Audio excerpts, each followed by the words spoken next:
1888, Londres. El East End, y en su corazón, Whitechapel.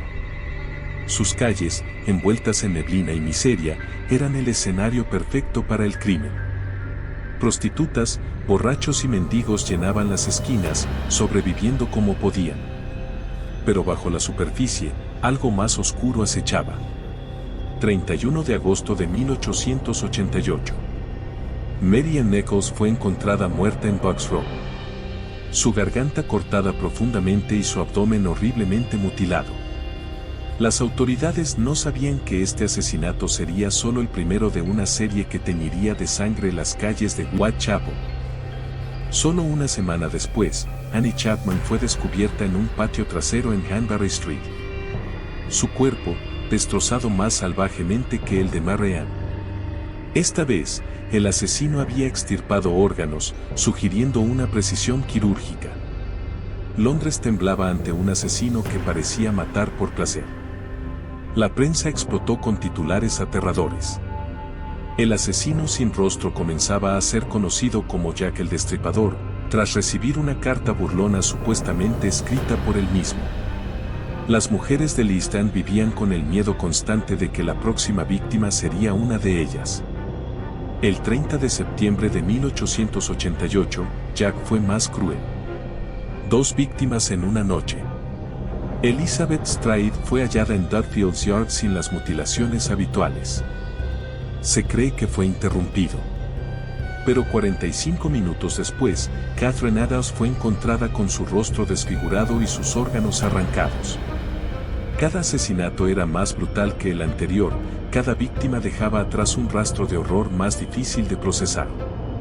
La policía trabajaba contra el tiempo, pero las pistas eran pocas y las calles, oscuras y llenas de secretos. Mientras tanto, Jack seguía cazando en la penumbra, siempre invisible.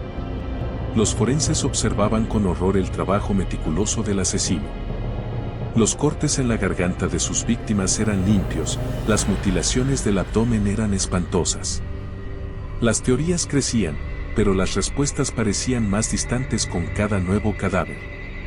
Una carta, enviada a las oficinas de noticias locales, desató aún más el pánico.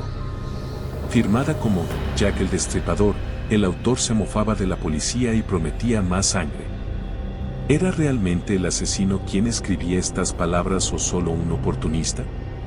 El 9 de noviembre de 1888, Mary Jane Kelly, una joven de 25 años, fue hallada en su humilde habitación, víctima del más horrible asesinato hasta la fecha. Su cuerpo estaba tan mutilado que era irreconocible. Jack había tenido tiempo, y esta vez, su obra fue una masacre. El asesinato de Mary Jane Kelly marcó el punto más bajo de la ciudad. Whitechapel estaba paralizado por el miedo. Las patrullas se intensificaron, pero el asesino desapareció en la bruma de Londres. La figura de Jack el Destripador seguía siendo un fantasma, un hombre sin rostro. Durante los meses siguientes, la policía arrestó y liberó a múltiples sospechosos. Carniceros, médicos e incluso figuras prominentes fueron investigados. Pero Jack el Destripador seguía evadiendo la ley. Cada nueva pista se desmoronaba en la nada. Hubieron varios sospechosos: Montague John Root, abogado que se suicidó tras el último crimen; Karl Feigenbaum, marinero alemán acusado de otros asesinatos; Aaron Kosminski, barbero polaco con problemas mentales; Francis Craig, esposo celoso de una víctima; y Walter Seckert, pintor obsesivo. Todo volvió a la normalidad, pero el recuerdo de Jack el Destripador, el primer asesino en serie mediático, nunca se fue.